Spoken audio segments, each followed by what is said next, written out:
is very glad to have you here. We are kicking off Women's History Month here at Ramapo, and our special speaker is Gail Dines. Gail teaches at Ramapo College, where she's now a professor of sociology and women's studies, and is chair of the American Studies Department. For over 20 years, she's been researching and writing about the porn industry and pop culture, and has many articles on varied topics, including the image of women in Hollywood, racism and porn, hypersexualization of our culture, and the ways images shape our sexuality and relationships. Her edited book is called Gender, Race, and Class in Media, and it's a bestseller in colleges. It's very popular in England, Canada, and Australia, which Gail will shortly be traveling to. She has a new book out, which is called Pornland: How Porn Has Hijacked Our Sexuality, and that examines men and women's lives, sexuality, and relationships, and how they're influenced by porn culture. In 2007, Dr. Dines has helped form an activist group which is called Stop Porn Culture. You can check it out at stoppornculture.org. One of the goals of this organization is to develop educational materials that raise awareness about the effects of living in a porn culture. Let me remind you a couple of things. We will be taking questions at about 10 of, so if you have a 2 p.m. class, there will be a break for you to exit. It also would be great if you could remember to turn off your cell phones. And finally, please remember, if you have an evaluation form, there's about 50 of them going around. If you have one, please remember to fill it in and hand it in at the end, because your feedback is important to us. So, that being said, Ramapo welcomes Dr. Gail Dines. Thank you. Thank you. Well, I'm happy to be here, and thank you very much for all of you who organise this. I know what effort it goes into organising, because I do the same at my college. You all probably realise I wasn't actually born around here. I opened my mouth. And I always say it's interesting that at Wheelock College, the person with the English accent is chair of American Studies, which is strange. But anyway, I've been here 20-odd years, and I've really been studying the media and the effects. And it was interesting, because I recently went to give a talk at Cambridge University in England. And what I realised was, I don't know anything about England now. I know everything about the United States, and here I am with this English accent, and everyone's assuming when I'm saying, is this person popular here in England, they're thinking, who is this person who doesn't even know the mass media when she's teaching about it? So I do know more about the United States, and we're going to talk about that and the images. And so what we want to do is to start with the kind of society that you live in. Now, for those of you who are under the age of 35, you are in a very different world to those of us over the age of 35. And that is because people like me were born in a print-based culture. That is where the dominant mode of communication was the printed word. You lot, under the age of 35, are now the babies who've come of age in what we call the image-based culture, which means the dominant mode of communication for you is the image, not the printed word. Now, there's a problem here, because in a print-based culture, we developed some skills for the immunisation of the seduction of the printed word. We could engage with the printed word, and we could talk about its truth or falsity. You can't do that with an image. We have no such immunisation against the seduction of eloquence of the image. And so I want to talk about what that means. So let's look at this hideous image of him and a hideous image of her. Not to mention what he's going to do to her in that position, which we're going to talk about later. Okay? So, let's think about this. That this is the notion of a hyper-masculine male in our society. And this is what it means to be hyper-female. Now, it's not real. None of the media that we see is real. It's all very, very carefully constructed. In fact, he doesn't look like that, and she doesn't look like that. But that doesn't mean to say that there's not every woman, more or less, in this room who looks at those images of women in the media and compares themselves to her. Am I right? And what do you think when you look at images of women in the media? For example, how many of you, when you finish looking through Cosmopolitan, and how many of you read Cosmopolitan or flick through it occasionally? So, am I right that when you finish looking at Cosmopolitan, you put it down and you step back and you say, I feel really good about myself today. I'm slim and toned. How do you feel? Like a fat pig, am I right? And that you need to diet. So we're going to talk about what this means. What does it mean for you to be bombarded with an image of femininity that is impossible to maintain? And let me tell you, the most important thing about images in a capitalist society is that you never, ever feel satisfied about how you look. Because God forbid women tomorrow look at themselves and feel good about themselves. Because you know what? That would kill the diet industry, it would kill the cosmetic industry, it would kill the fashion industry, and all the other industries that are dependent on it. So just think about this. American capitalism has a vested interest in women every day waking up and hating their bodies. And is it working? Yeah, perfectly, okay?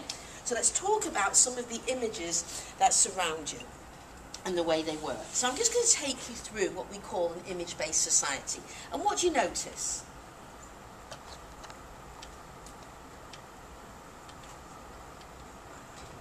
What's the standard image? White. White, what else? Thin. Thin, toned, young, am I right? That is the dominant image in our image-based culture. Now let's think about how these function. And first, when I brought this home and put this on my kitchen counter, my husband looked at it and he said, why are they using the same woman 8 times? Now, of course, he's media illiterate, right? But you know what? In a way, he was right. Because you know what's really interesting about media? Is that in media, all women are indeed the same. As long as they have a flat stomach and toned thighs, they're all pretty much interchangeable. Each one is the same as the next. Because women in media have no name, no history, no wants, no desires, no past, no future, no goals. They're all the same. And this is what media images do. They strip women of their identity. They strip them of who they are. And in its place, they hand back to us a toned set of body parts. And think about how this impacts you. And I want you to think about something for the women in the room. I want you to think about how differently you would feel about your body if you had never, ever seen a picture of a woman in a magazine. If the only images of women you had ever seen were real women. Can you even begin to imagine how differently you'd feel if you'd never seen images like this? So let's talk a little bit about media theory and how it works. So, in media theory we have a concept called reader inscribed in a text, which means that every image is made with a specific spectator or reader in mind. So let's take these images and look at the looks on their faces. And who are they looking at? And before you answer, do you think they're looking at their mother saying, let's go for a cup of coffee after the photo shoot? So who are they looking at? And what are they saying? Fuck me. Okay, this is the fuck me look. Succinct and clear.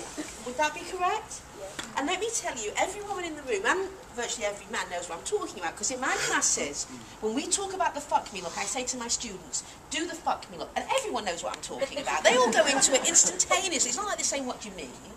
Right? And how I show how ridiculous it is I get a woman to come up and I get a man to come up, and both have to do the same look.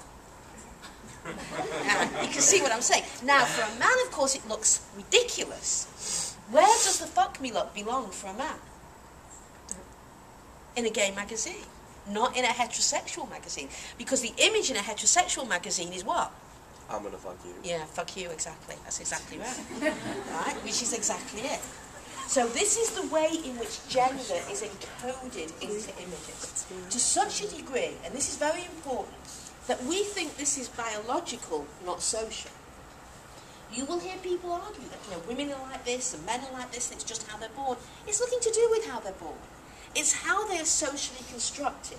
And in our culture, the most powerful socializer of our time is the mass media. We have never had anything like this. No other generation has ever been bombarded like your generation has with these images. We don't even know yet what the effect is going to be. But we do know something profound, which is that, and this is something that's probably important for your lives, is the skills you need for print-based culture are very different from what you need for image-based. How many of you, when you're writing a paper, feel like you're literally tearing your hair out? It's so painful. The reading and the writing and the scholarly work. How many of you find it tough and difficult? Is that because you're stupid? So why is it? Any clues? You have to think. Right, you have to do stuff for print, because in college, we're print-based. But you have been brought up image-based.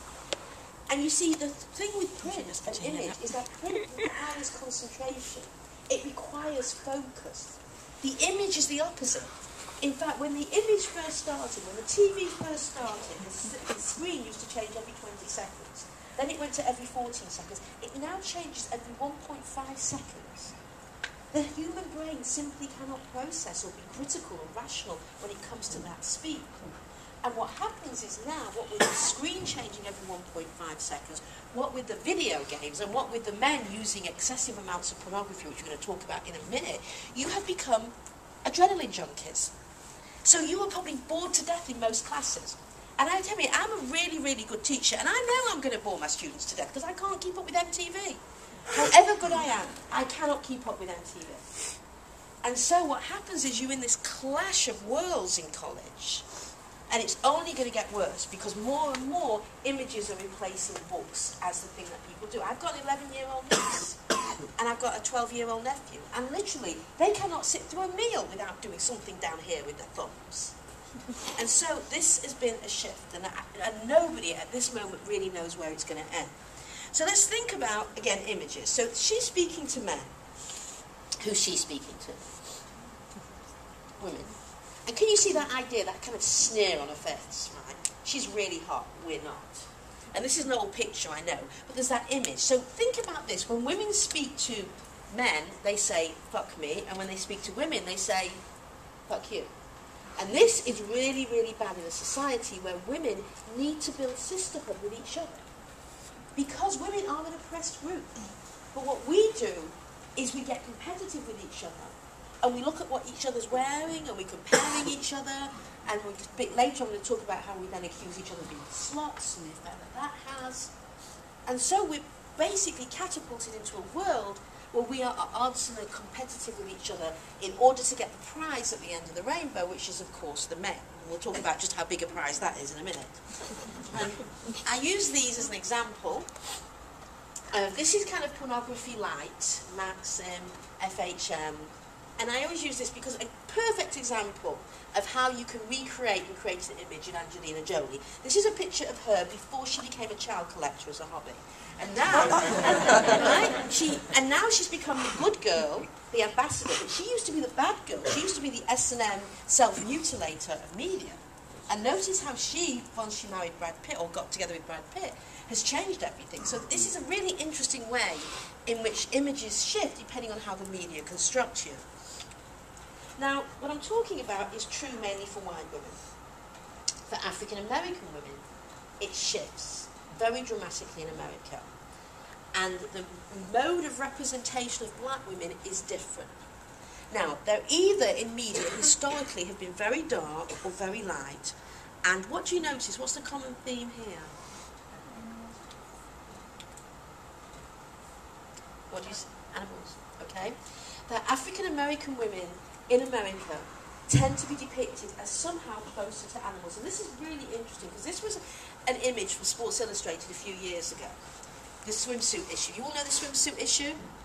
11 months of the year, women's sport is ignored. And in the 12th month, we become the sport. We're meant to be thrilled about that.